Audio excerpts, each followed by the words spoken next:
Selamat datang di kisah jarak yang mulai berbicara. Sebuah cerita tentang dua hati yang tetap saling menjaga. Meski jarak perlahan mengubah cara mereka memahami cinta. Sebelum masuk ke cerita kali ini, jangan lupa subscribe dan nyalakan notifikasi supaya kamu tidak tertinggal setiap bagian dari perjalanan Aksa dan Safa.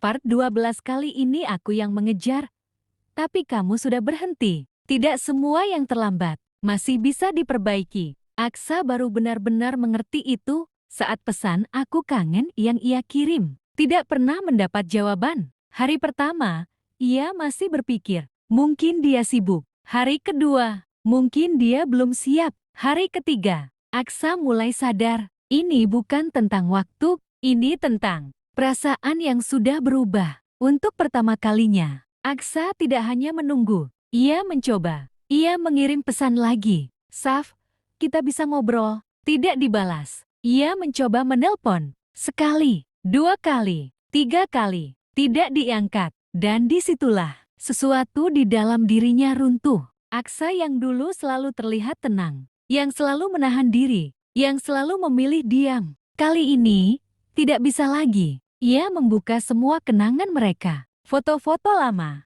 chat-chat panjang yang dulu penuh tawa, voice note yang dulu selalu ia putar berulang. Dan untuk pertama kalinya, Aksa menangis. Bukan karena Safa pergi, tapi karena ia sadar, ia sendiri yang membiarkan Safa pergi. Kenapa aku diam waktu dia butuh aku? Kalimat itu terus berulang di kepalanya. Di sisi lain, Safa membaca semua itu. Ya, semua pesan itu masuk. Semua panggilan itu ia lihat. Dan setiap notifikasi muncul, hatinya tetap bergetar. Masih sama seperti dulu, masih sakit, masih rindu. Tapi kali ini, Safa tidak bergerak. Ia duduk diam di kamarnya, menatap ponselnya. Air matanya jatuh lagi. "Aku juga pengen jawab," bisiknya pelan. Tapi aku nggak mau balik rasa yang sama. Karena Safa ingat, bagaimana rasanya menunggu sendirian. Bagaimana rasanya berharap tanpa pernah dipastikan. Bagaimana rasanya merasa tidak cukup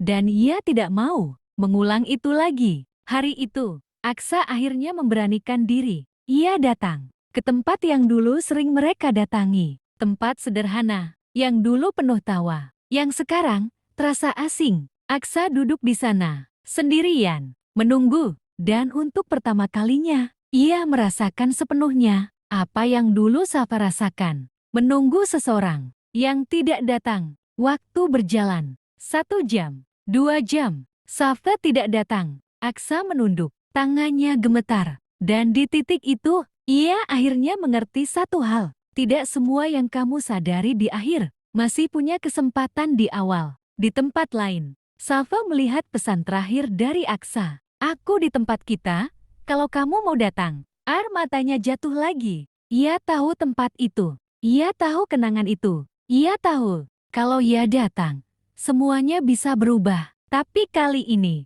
Safa memilih diam. Bukan karena tidak cinta, tapi karena ia sudah memilih dirinya sendiri. Dan mungkin, itulah yang paling sulit. Bukan melepaskan seseorang yang tidak kita cintai, tapi melepaskan seseorang yang masih kita sayangi. Demi tidak menyakiti diri sendiri lagi, Aksa pulang malam itu dengan hati yang kosong dan langkah yang berat. Sementara Safa tetap di tempatnya, menangis dalam diam. Karena terkadang cinta tidak hilang, hanya saja tidak lagi bisa diperjuangkan. Dan untuk pertama kalinya, mereka tidak saling menunggu lagi.